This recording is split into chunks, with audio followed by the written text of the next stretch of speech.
त्वमादिदेवः पुरुषा पुराणः त्वमश्च विश्वस्य परम निधानम वेत्तासि वेद्यम च परम च धाम त्वया ततं विश्वमनंत रूप वायु यमः अग्निवर्णा शशांकः प्रजापतिस्त्वं प्रपितामहस्य नमो नमस्तेस्तु सहस्रकृत्वा पुनश्च भूयोऽपि नमो नमस्ते। वसुदेवसुतं देवं कंसचाणूरमर्दनं देवकी परमानंदम श्रीकृष्णं वंदे जगद्गुरुं श्रीकृष्णं वंदे जगद्गुरुं श्रीकृष्णं वंदे जगद्गुरुं। कृष्णाय वासुदेवाय हरे परमात्मने प्रणत क्लेश नाशाय गोविंदाय नमो नमः गोविंदाय नमो नमः। हम सभी भगवत गीता के इस ज्ञान सत्र में आज पुनः उपस्थित हैं और हम सभी पर भगवान श्री गोविंद की कृपा बरस रही है और उनकी सानिध्यता का आभास हो रहा है। जैसे कोई व्यक्ति किसी व्यक्ति के साथ प्रत्यक्ष रूप से बैठा हो तो वो आभास होता है कि हमारे साथ ये व्यक्ति बैठा हुआ है। वैसे ही भगवान श्री गोविंद हमारे साथ बैठे हुए हैं और हम सभी को अपनी कृपापूर्ण दृष्टि से निहार रहे हैं। उनकी दयामयी दृष्टि हम सभी पर निरंतर पड़ रही है। ऐसी भावना हमें अपने मन में और बुद्धि में लानी चाहिए और उनके विशिष्ट स्वरूप का निरंतर अवलोकन करना चाहिए।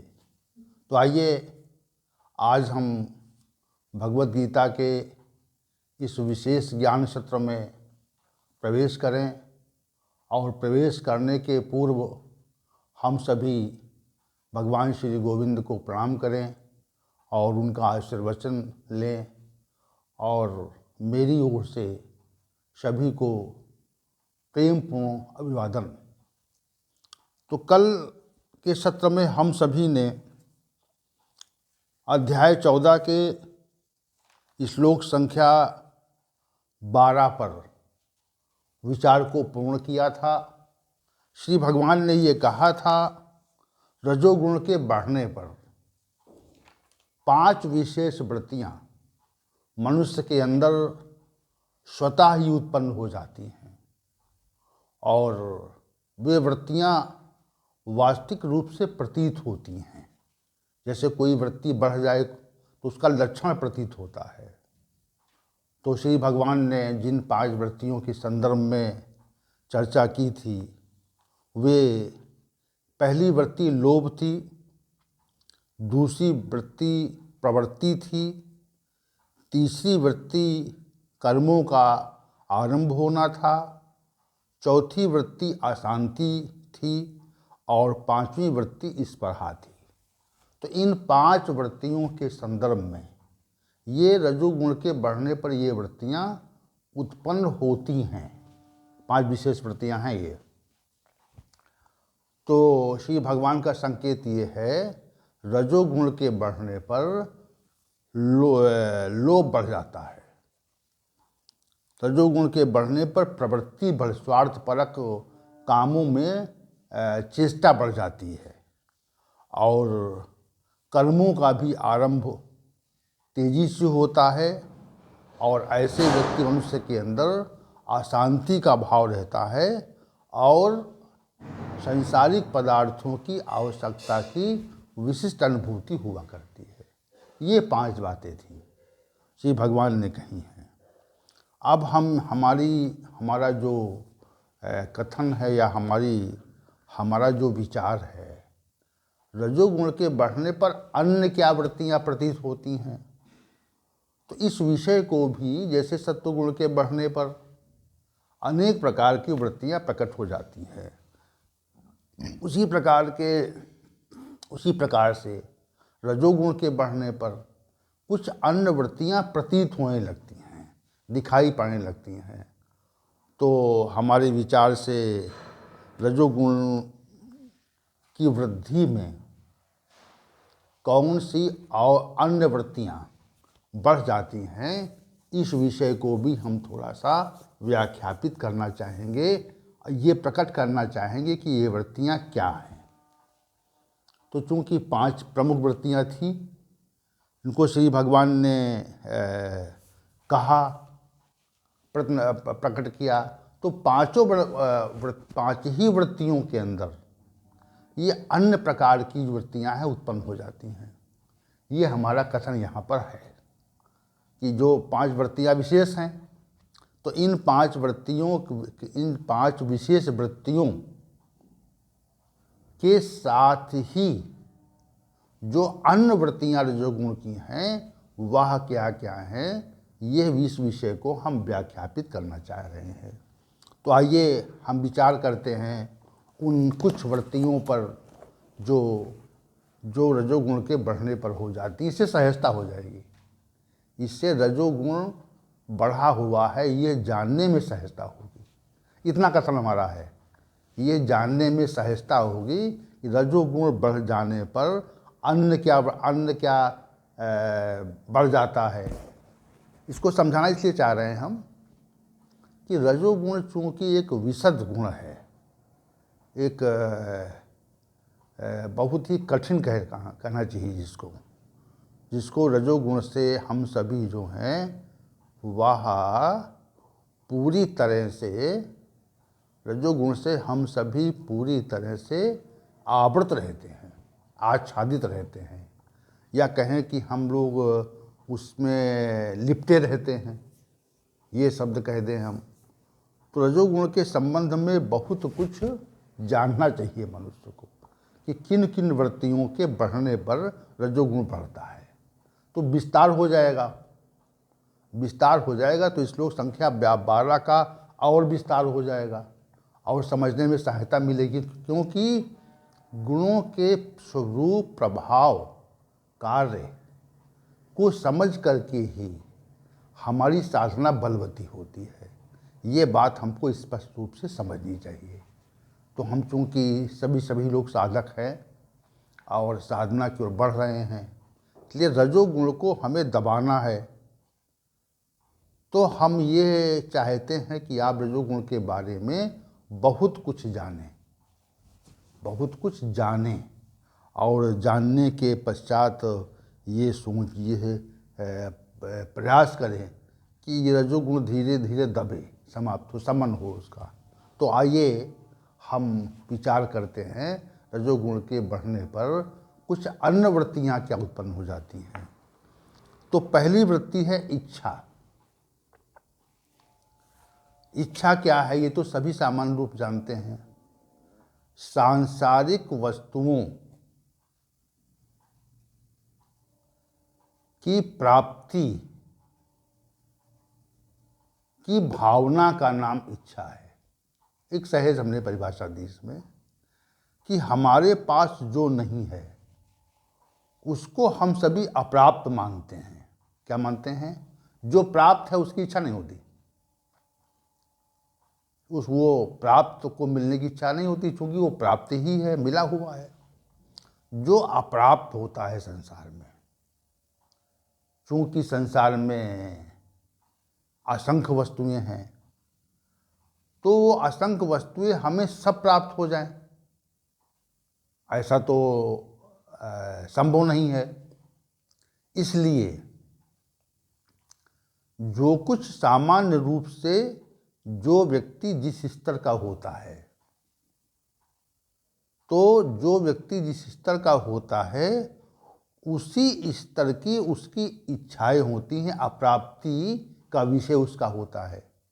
जैसे हम विचार करते हैं कि हमको ये वस्तु चाहिए, क्यों ऐसी भावना क्यों होती है?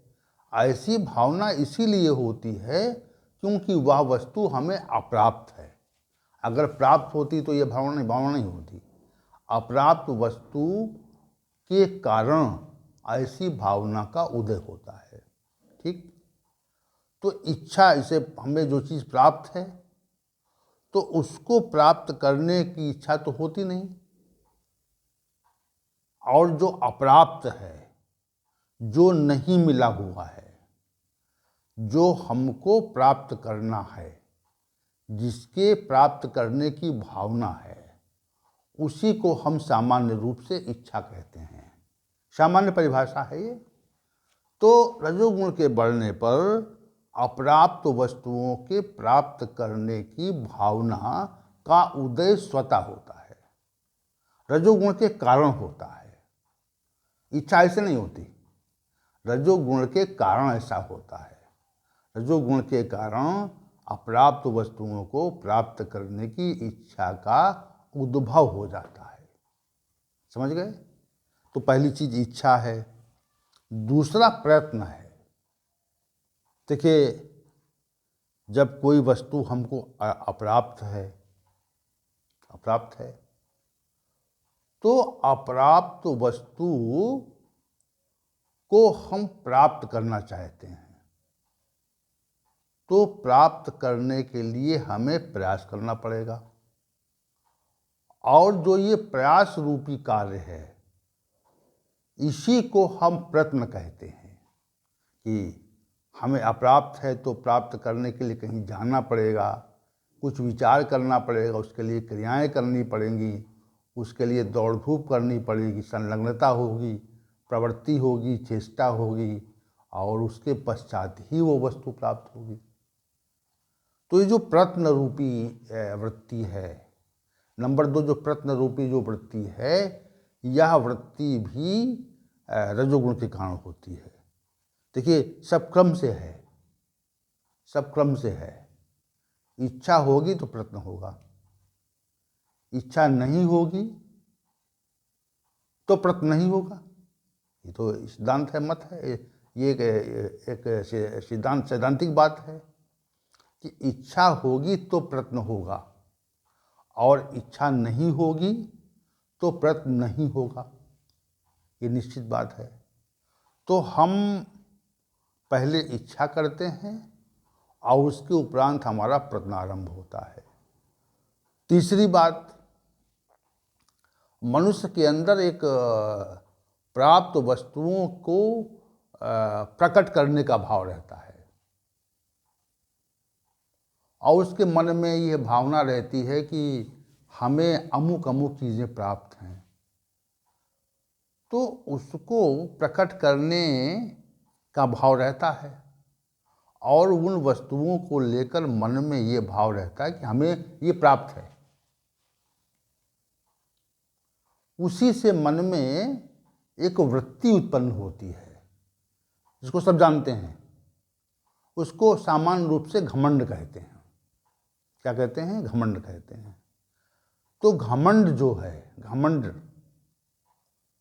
जो होता है, जो प्रकट हो जाता है, जो अंदर रहता है, वो भी भाव 2 प्रकार का है। एक अप्रकट है, एक प्रकट हो जाता है, कि हम उसको वचनों से प्रकट कर देते हैं, एक बात।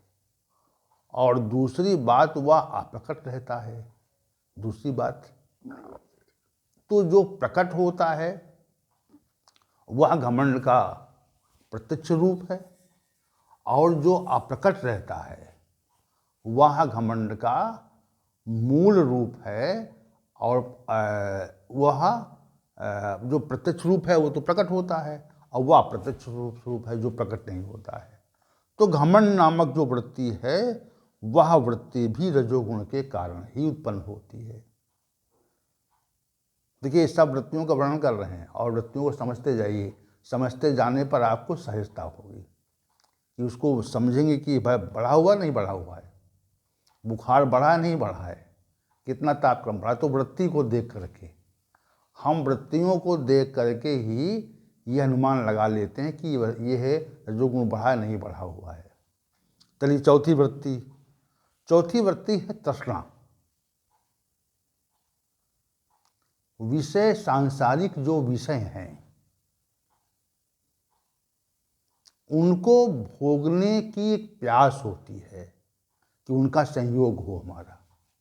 सांसारिक विषयों को पाने की एक ललक होती है, इच्छा होती है। सांसारिक विषय भोगों के संयोग की इच्छा का नाम तृष्णा है, प्यास रहती है। और यह प्यास इतनी विकट होती है कि वह समय के साथ साथ समाप्त नहीं होती। वो जो सांसारिक विषय भोगों की जो इच्छा होती है वह इतनी प्रबल होती है, वह इतनी प्रबल होती है कि वह समाप्त नहीं होती। एक विषय का संयोग हो, एक विषय की प्यास से आपको अच्छे भोजन की तृष्णा उत्पन्न हो गई, उदाहरण दे रहे हैं सामान्य रूप से, तो हमको अच्छा भोजन मिल गया।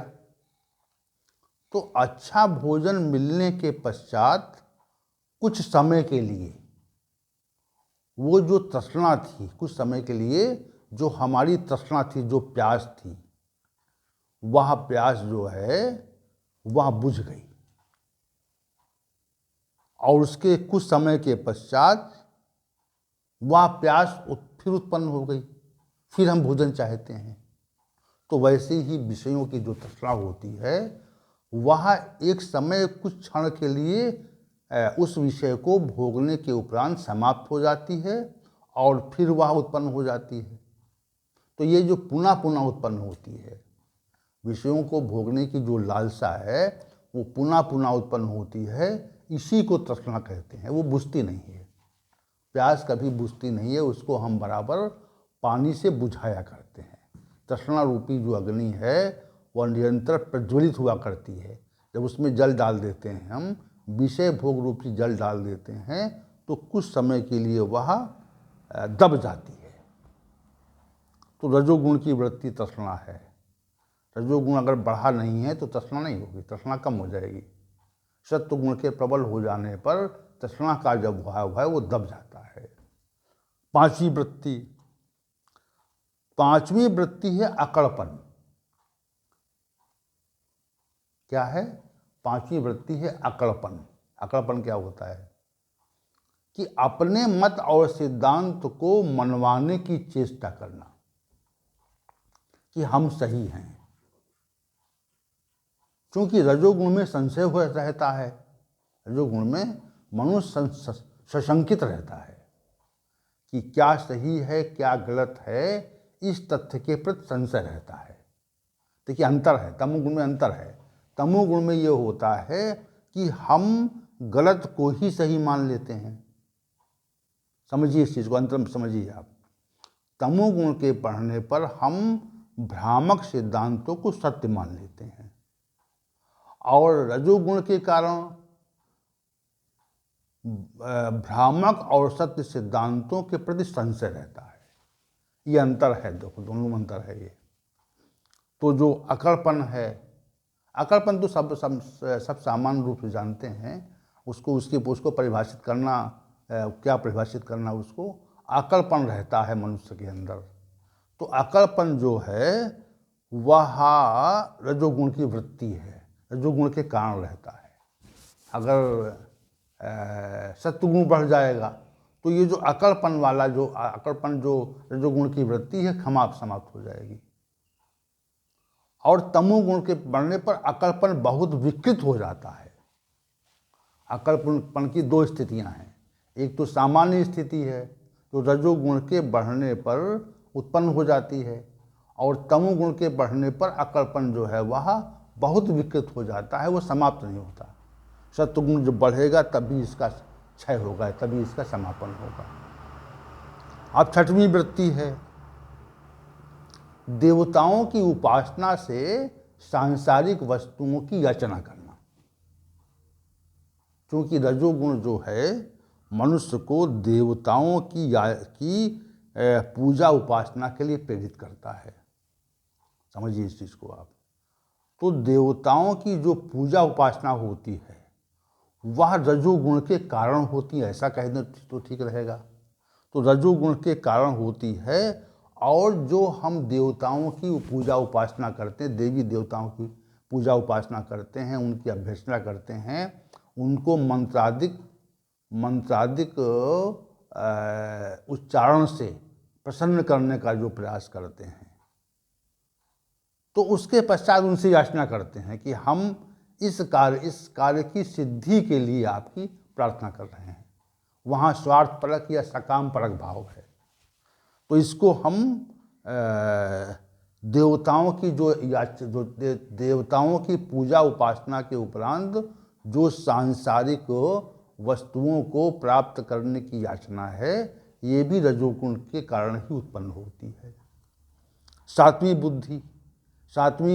वृत्ति भेद बुद्धि। भेद बुद्धि मतलब संशय।